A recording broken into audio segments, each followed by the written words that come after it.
روحانیت اپنے آپ میں بہت بڑی طاقت ہے، بہت بڑی طاقت ہے۔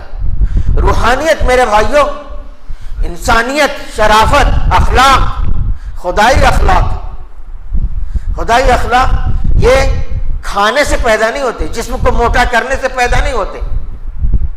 جس کو موٹا کرنا ہے، جس کو پہلوانی کرنی ہے، وہ جو ہے جانور کی طرح سے کھاتا ہے، یعنی کہ انسان سے زیادہ کھاتا ہے، تب اپنے جسم کو فربا بناتا ہے۔ تو انسان کے اندر جو اللہ نے روحانیت رکھی، اس کو بھی تو ترقی دے سکتے ہیں آپ، اس کو بھی تو بڑھا سکتے ہیں آپ۔ اس کو بڑھانے والی کیا چیز ہے؟ روحانیت بڑھے گی تو اللہ سے تعلق جو ہے قائم ہوگا، اللہ سے قریب تر ہوتا چلا جائے گا یہ بندہ۔ یہ اس وقت ہوگا جب روحانی اس کے اندر کی روحانیت کو ترقی دے گا۔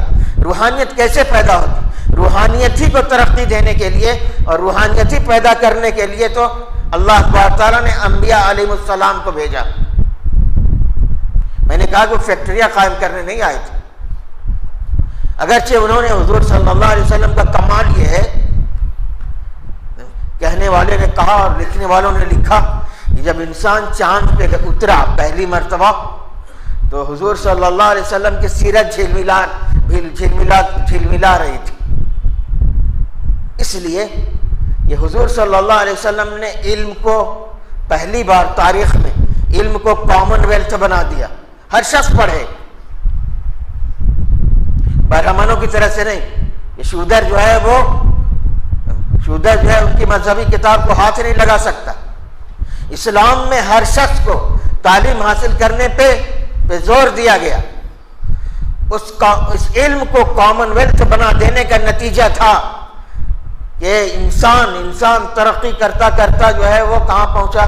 چاند پہ پہنچا، اور چاند سے بہت آگے پہنچ گیا۔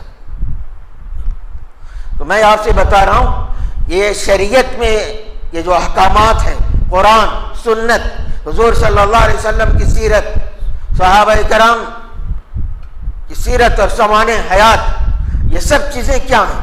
ہمارے جسم کو طاقتور بنانے کے لیے نہیں، اندر کی روح کو طاقتور بنانے کے لیے۔ اگرچہ اس کے نتیجے میں جسم بھی طاقتور ہوتا ہے۔ میں صرف ایک مثال آپ کو پیش کروں گا۔ خیبر فتح ہوا سن 7 ہجری میں، تو اس کے نتیجے میں اس زمانے کے قانون کے مطابق بہت سی لڑکیاں قید ہو کر آئیں، بہت سے لڑکے قید ہو کر آئے، لڑکوں کو غلام بنایا جاتا۔ یہ اس زمانے کا انٹرنیشنل قانون تھا، اور لڑکیاں باندی بنائی جاتی تھی۔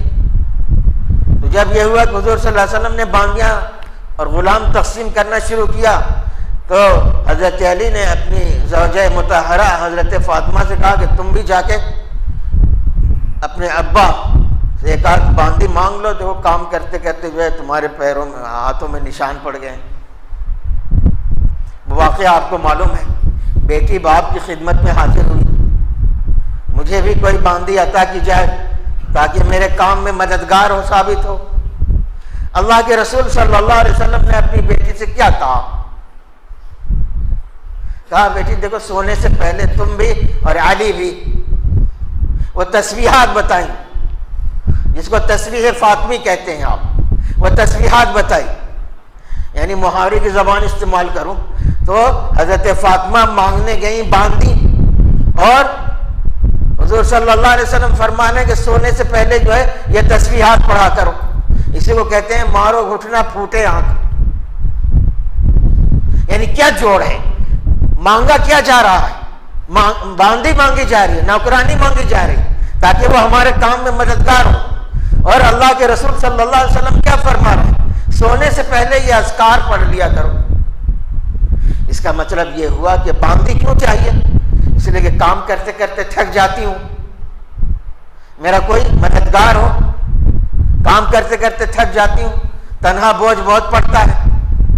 اب حضور نے جو آپ کو اذکار بتائے تو کیوں بتائے؟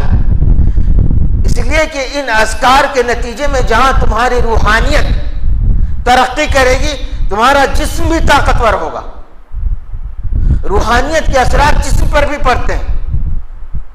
نماز ایکسرسائز نہیں ہے، نماز ایکسرسائز نہیں ہے، لیکن جو نماز کو اسی طریقے سے ادا کرے گا جس طریقے سے ادا کرنے کے لیے کہا گیا، اعتدال کے ساتھ رکوع کے بعد آپ کھڑے ہوں، سجدہ اسی طرح سے کریں جیسے کرنا چاہیے، پورے اطمینان کے ساتھ آپ نماز پڑھتے ہیں. تو نماز میں نے کہا کہ ایکسرسائز نہیں، لیکن نماز کی تو خالص روحانی فائدہ ہمیں پہنچاتی ہے، لیکن اس انداز سے آپ پڑھیں جس انداز سے حضور صلی اللہ علیہ وسلم پڑھتے تھے، تو ایکسرسائز کا بھی فائدہ آپ کے جسم کو ہوگا. کلکتے میں تو ایک ڈاکٹر ہے، وہ دعوے کے ساتھ کہتا ہے کہ جو صحیح نماز پڑھے گا اس کو جو ہے گھٹنے کی بیماری ہو نہیں سکتی، گاؤٹ اور گٹھیا وغیرہ ہو نہیں سکتی.